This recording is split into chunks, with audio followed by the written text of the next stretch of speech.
चलिए फिर आज अपन सिनेरियो मैनेजर समझते हैं। इस वाले केस में आपके पास एक एग्जांपल है जिसमें एबीसी लिमिटेड एक कंपनी है जिसके रेवेन्यूज़ और कॉस्ट दोनों चीज़ें दी हुई हैं। रेवेन्यू के ये सारे कंपोनेंट्स हैं, इनसे ये सब को बेच के कंपनी पैसा कमा रही है।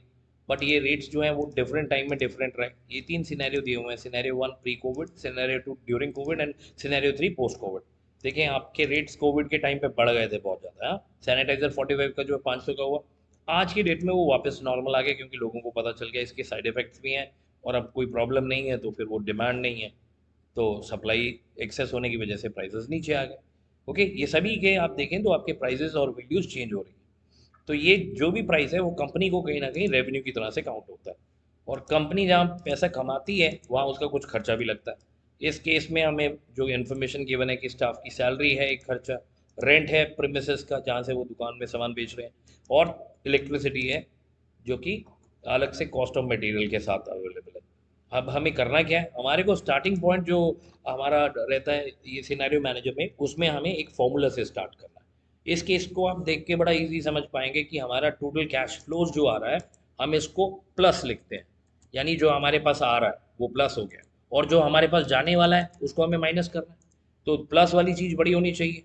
हम एक काम कर सकते हैं, हम एक बहुत इजी तरीके से एक और आउटपुट भी बना दें। ये आपके फाइनल रिजल्ट्स में भी दिख जाएगा। तो वो क्या बना सकते हैं, हम इसकी टोटल रेवेन्यू करके एक शीट बना दें, और वैसे ही यहाँ पे हम एक टोटल कॉस्ट करके अपनी एक सेल क्रिएट कर लें जिसमें कि हमें एक फॉर्मूला लगाना इक्वल्स टू सम, और उसके बाद ये सारी वैल्यूज़ को आपने कॉपी कर लेने का, एंटर लगाएंगे, ये 8335 आपकी वैल्यू आ गई। उसी तरह से यहाँ पे भी इक्वल्स टू सम, सम कर रहे हैं हम इसको ऊपर से यहाँ तक, और एंटर मार रहे हैं। यहाँ टोटल आप देखो, हमारे को यहाँ प्रॉफिट निकालना है ना। प्रॉफिट क्या होता है, टोटल रेवेन्यू। प्रॉफिट के लिए फॉर्मूला लगा रहे हैं, formula will start with equal to sign. Total revenue कितना है 8335, एंड उसमें से हमने अपनी कॉस्ट निकाल ली। कॉस्ट कितनी है 6100 है ना। इसको जब हम एंटर प्रेस करेंगे तो 2235 रुपये जो आ रहे हैं हमारे, ये हमारा प्रॉफिट है सिचुएशन ए में। ये हमारी सिचुएशन ए। फिर हमें सिचुएशन बी भी देखनी है और सिचुएशन सी भी देखनी है, यानी मल्टीपल सिनेरियोज हैं। इसको आप और किसी टेक्निक से नहीं कर पाएंगे। इसके लिए आपको डेटा टैब में व्हाट इफ एनालिसिस के अंदर सिनेरियो मैनेजर में ही जाके एनालिसिस करना पड़ेगा। ठीक है, अब हमें इनके भी प्रॉफिट निकालने हैं। हम ये भी कर सकते हैं कि सिंपल इसको फॉर्मूला को इधर ड्रैग कर लें। ठीक है, देखो अभी ये एरर क्यों दे रहा है, अगर हम डबल क्लिक करते हैं तो हम देख पा रहे हैं कि यहाँ कोई वैल्यू नहीं है, यहाँ भी कोई वैल्यू नहीं है, इसलिए ज़ीरो है। तो हम कर सकते हैं, बहुत सारे मेथड्स हैं, लेकिन हमें क्या करना है, हमें एक बढ़िया सा समरी स्टैटिस्टिक्स चाहिए जो कि कलरफुल हो, बहुत अच्छे से नेमिंग की हो, और उसमें हमें सेल नेमिंग करनी पड़ेगी। सेल नेमिंग कैसे करते हैं वो मैंने आपको पिछली वीडियो में बताया था। इसको मैं जब ये सेल को मैं क्लिक कर रहा हूँ, आप देखो इसमें 45 वैल्यू को मैं सेल नंबर अगर देखूँ तो सी है इधर, कॉलम में सी कॉलम है और रो में 3 है, तो C3 होना चाहिए इसका नाम। बट जब मैं इसको 45 को डबल क्लिक कर रहा हूँ, आप यहाँ देखो एड्रेस बार में क्या बता रहा है, ये सैनिटाइजर अंडरस्कोर 1 के नाम से है सेल। यानी ये सेल की ऑलरेडी नेमिंग हो रखी है। हमने ये सारे सेल पहले से ही नेम करके रखे हैं। इसको किया मास्क 1 अंडरस्कोर 1, इसको किया ग्लोब्स अंडरस्कोर 1, ये PP kit underscore 1, PP space kit. यहाँ पे तो आपके पास स्पेस है, लेकिन जब आप नेमिंग पे जा रहे हो, आप नेमिंग में देखो स्पेस नहीं है, क्योंकि अगर नेमिंग में आप स्पेस देने की कोशिश करोगे तो सिस्टम एक्सेप्ट ही नहीं करेगा। तो इसके लिए आपको स्पेस की जगह अंडरस्कोर यूज़ करना पड़ेगा, यानी कॉन्टिन्यूशन में लिखना पड़ेगा, तभी नेमिंग चलेगी। उसके बाद वैसे ही मेडिसिन चार्जेस हैं अंडरस्कोर लगा के, ऑक्सीजन सिलेंडर के चार्जेस हैं, और टोटल रेवेन्यू देख रहे हैं हम कि हम ये सब बेचेंगे तो कंपनी को कितना फ़ायदा होगा। वैसे ही हम यहाँ पे खर्चा भी देख रहे हैं उसी टाइम पीरियड का, जो कि स्टाफ की सैलरी से हो सकता है, रेंट से हो सकता है, इलेक्ट्रिसिटी से हो सकता है, और कॉस्ट ऑफ मटेरियल जो भी उनके इनपुट कॉस्ट हैं। अब देखें हमारे इस गिवन केस में हमारे पास टोटल कॉस्ट कितना आ रहा है, ये 6100 है। ये क्या है, ये कुछ नहीं है, इन चार सेल्स के समीशन को 6100 हम बता रहे हैं। अब प्रॉफिट निकालना है तो हमें टोटल इनफ्लो में से टोटल आउटफ्लो करना पड़ेगा माइनस, यानी 8335 माइनस 6100 जो है वो आपकी वैल्यू बनेगी प्रॉफिट और लॉस की। क्योंकि वैल्यू पॉजिटिव है तो प्रॉफिट, अगर ये नेगेटिव होती तो ये लॉस में चली जाती। ठीक है, एक बार आपने ये डेटा बना लिया, उसके बाद ध्यान से देख लो चेंजेस हैं या नहीं है। अगर चेंजेस नहीं है तो कोई बात नहीं, बहुत ईजी है। अगर चेंजेस हो रहे हैं तो प्रॉब्लम है। देखें, जैसे इसमें मैं ये कुछ डेटा सेट सेलेक्ट कर रहा हूँ, आप देखो इसमें कोई वैल्यू चेंज हो रहा है, 1000 का 1000 ही रहेगा, 2000 का 2000 ही रहेगा, और 2500 का 2500 ही रहेगा। जो वैल्यू चेंज हो रही है वो यहाँ पे चेंज हो रही है। इसको थोड़ा कलरफुल कर लेते हैं, आपको क्लियर रहेगा कहाँ कहाँ पे चेंज हो रहा है। यहाँ पे तो ऑलमोस्ट सभी जगह पे चेंज हो रहा है। अब देखो ये पूरा टेबल रेड कर रहा हूँ क्योंकि इसमें तो सब चेंज होने वाला है। जो ब्लैक है वो चेंज नहीं हो रहा। ओके, वो एक बार जो डाल दिया वो स्टेशनरी रहेगा। चलिए कोई नहीं। अब हम क्योंकि फॉर्मूला लगा चुके हैं, डेटा शीट बना चुके हैं, अगला स्टेप है हमारा, हम इसमें डेटा टैब पे जाके व्हाट इफ एनालिसिस के अंदर जाके वहाँ पे हमारे पास जो ये ऑप्शन है सिनेरियो मैनेजर, उसको क्लिक करते हैं।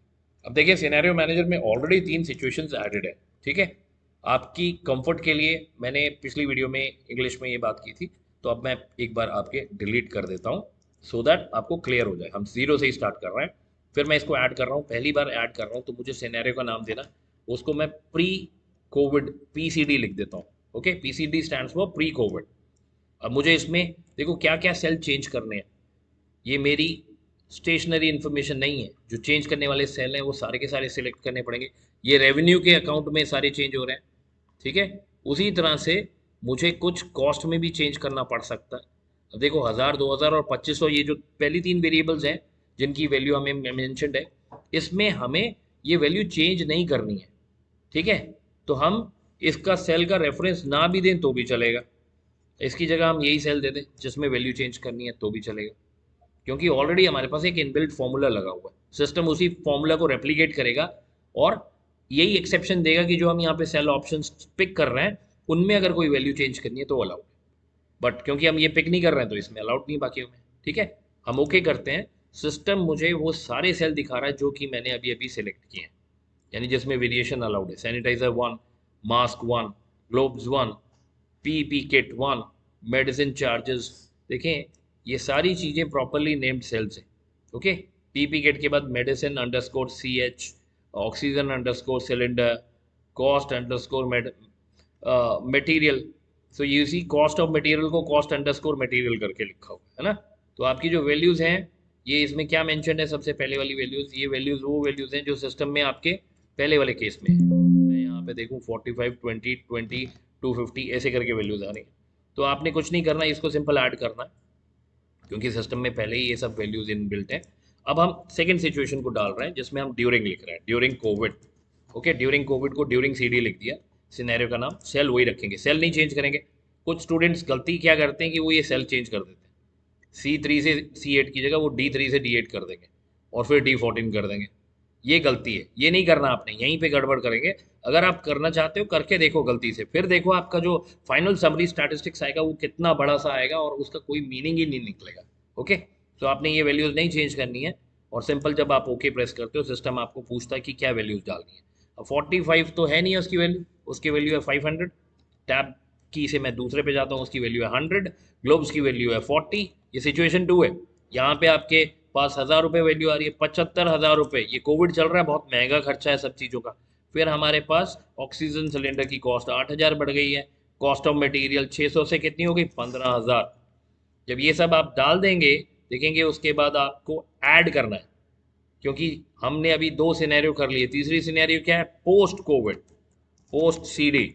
ओके, तो जब हम ये करेंगे फिर से ये सेल्स को नहीं चेंज करेंगे क्योंकि ये तो एक बार डाल दी, स्टेशनरी है सभी के लिए। जब ओके करते हैं तो वही सेल फिर से वैल्यू आ जाएगी पुरानी वाली।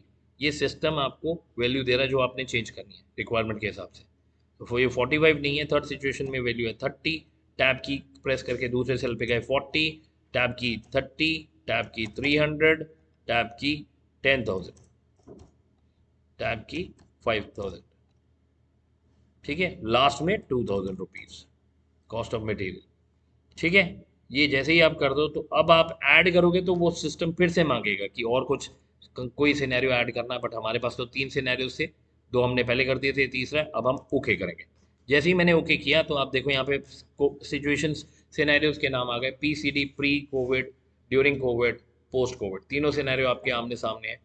ठीक है, इसमें अब हम ऐड नहीं करेंगे कुछ भी क्योंकि ऐड करने के लिए हमारे पास अब कुछ है नहीं ये क्वेश्चन को देखते हुए। तो उसके बाद हमने क्या करना है, हमें समरी करनी है। समरी को जैसे ही क्लिक करेंगे ये 2 ऑप्शंस देगा, समरी सिनेरियो समरी बताएगा या फिर आप सिनेरियो पाइवट टेबल रिपोर्ट निकाल सकते हैं। हमें यही चाहिए सिनेरियो समरी इस गिवन केस के लिए, क्योंकि हमें एनालिसिस करना। दूसरी चीज़ इंपॉर्टेंट क्या है, रिजल्ट सेल के अंदर आपको वही सेल होना चाहिए जहाँ पे आपने फॉर्मूला लगाया हुआ है। और यहाँ पे देखें 2235 जो है वो बेसिकली एक फॉर्मूला के वजह से वहाँ पे वैल्यू आ रही है। तो यहाँ पे हमने वही सेल को दे दिया जहाँ पे रिजल्ट जनरेट किया, यानी अगले दो सेल के लिए भी, दो सिनेरियोज के लिए भी ये प्रॉफिट जनरेट करेगा। जब हम ओके करते हैं तो सिस्टम अपना टाइम लेती है और प्रोसेस करके हमें एक ये टेबल दे दे रही है पर्पल कलर का। ठीक है, आप इसके ऊपर में देखो एक ब्रैकेट सा बना हुआ और एक माइनस साइन है। जब आप माइनस करोगे ये कॉन्ट्रैक्ट हो गया। कॉन्ट्रैक्ट हो गया मतलब इन्फॉर्मेशन अभी भी हमारे पास ही है लेकिन कंप्रेस हो गई। देखो यहाँ पे ए बी सी के बाद सीधा एच आ गया और यहाँ प्लस साइन है। जब आप प्लस साइन को फिर से क्लिक करोगे वो इन्फॉर्मेशन बाहर आ जाएगी। सिमिलरली आप रो वाइज भी अगर आप देखोगे तो कुछ प्लस और माइनस है। प्लस का मतलब यहाँ पे लेबल्स क्रिएट हुए हैं जिसमें लिखा है कि एचपी के सिस्टम ने जनरेट किया 21 तारीख को और 21 तारीख को। टाइम वेरी कर सकता है, डेट सेम है। ओके, तो जब हम इस तरीके से देख रहे हैं लेफ्ट साइड और राइट साइड दोनों साइड आपके, ये आपको कुछ डेटा को कंप्रेस करने के लिए, एक्सपैंड करने के लिए कुछ आइकन्स बने हुए हैं प्लस और माइनस की फॉर्म में। ठीक है, माइनस का मतलब जब मैं प्रेस करता हूँ तो मुझे ये एक्स्ट्रा पॉइंट जो दिखा रहा है प्रॉफिट और लॉस का वो नहीं दिखेगा, माइनस है। और उसके साथ में जो छोटा ब्रैकेट है वही खत्म होगा, पूरा नहीं खत्म होगा डाटा। ओके, तो इसको देखो आप थोड़ा ध्यान से, क्योंकि हमने सेल की नेमिंग की हुई थी इसलिए सारे सेल बाकायदा सही तरीके से नाम के साथ आए हैं।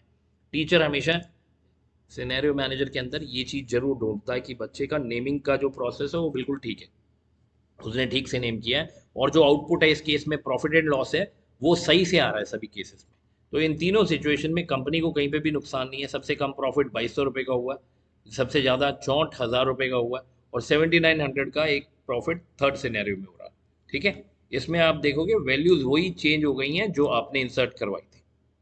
ठीक, तो इससे हम ये क्या है, ये टॉपिक है सिनेरियो मैनेजर। सिनेरियो मैनेजर जो डिफरेंट टाइप्स ऑफ सिनेरियोज को कंपैरेटिवली एनालिसिस करके with in click of mouse आपको रिपोर्ट जनरेट करके दे देता है। आप एक चीज़ ध्यान रखना, जो गलती स्टूडेंट फिर करता है, स्टूडेंट बड़ी चालाकी से अपना एनालिसिस करता है और फिर उसके बाद यहाँ पे मैनुअली जाके नेमिंग करना शुरू कर देता है। यानी वहाँ पे आएगा $3, $C, $3 या $D, $4 ऐसे करके कुछ आएगा, वो बड़ा चालाकी से उसको डिलीट करके मैनुअली टाइप करेगा। तो अगर मैनुअली आपने टाइप किया ये सब, सिस्टम जनरेटेड नहीं है, तो फिर उस केस में भी नंबर कटता है। तो इसको प्रॉपरली सेल नेमिंग के थ्रू, नेमिंग अ सेल करके प्रॉपरली इसको इनकॉर्पोरेट करें और ये रिजल्ट निकाल के लेके आए। तो ये एक अपना कंप्लीट क्वेश्चन है जिसमें सेल नेमिंग है, एक आउटपुट है, और आपकी वैल्यूज आमने सामने दिख रही है, डिफरेंट सिनेरियोज के डिफरेंट नाम है। आप इसको देख के कंपेयर करके डिसीजन ले सकते हैं। एक्सेल आपको डिसीजन मेकिंग में मदद करता है।